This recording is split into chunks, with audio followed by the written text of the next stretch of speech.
This is everything you need to know about Dark and Darker as of playtest 3. Dark and Darker is a roguelike dungeon crawler with a lot of Tarkov and Hunt Showdown elements, in that you enter a dungeon, and if you're able to escape alive, you bring out all the loot that you were able to find within the dungeon.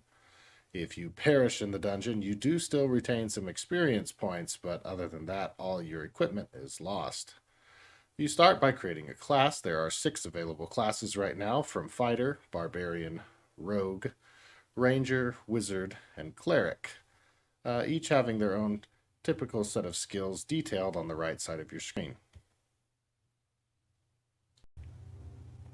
After selecting your class and character, you are brought to the lobby screen, where you can invite up to 2 of your friends or random people from the same lobby to join you on your team as you venture down into the dungeons.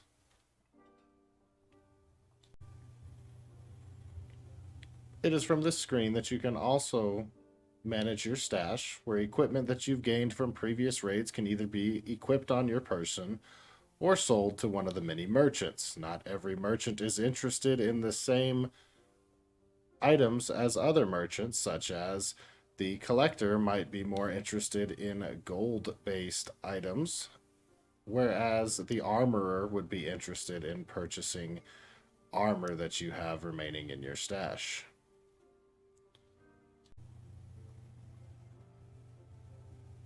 Also, on your class selection page, you can edit your character's perks and skills. This is your Q ability and your E. These are default keybinds.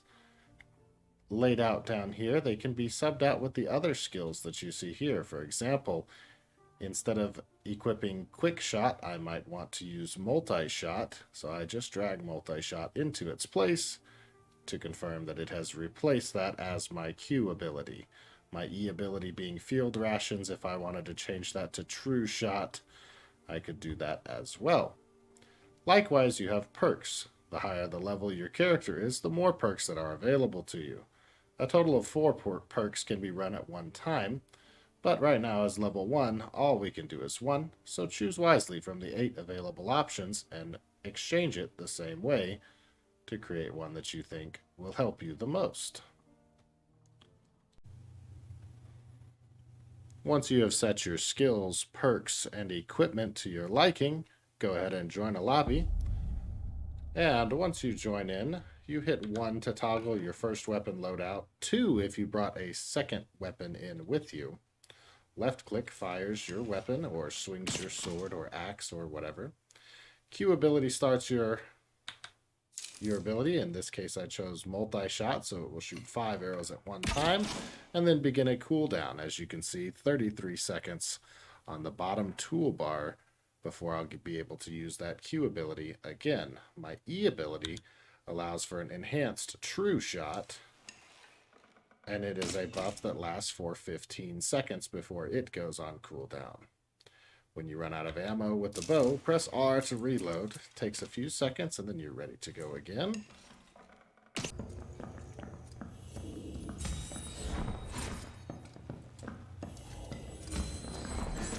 When you and your team get ready to extract, you've got 2 main options. One is to proceed further into a higher level portion of the dungeon, or for a single individual to escape. These can be found by totems on the ground, blue and red. Blue totems allow one person to leave the encounter or the instance, and the others to continue on. Red totems send you to another waiting area in the dungeon further down, with higher tier loot and higher tier enemies. One does have to channel the altars to make them available, but they will stay open for a period of time, or until they are consumed. Sometimes opening one up and remembering where it is and backtracking through the storm is a good idea to secure your safe exit for you and your team.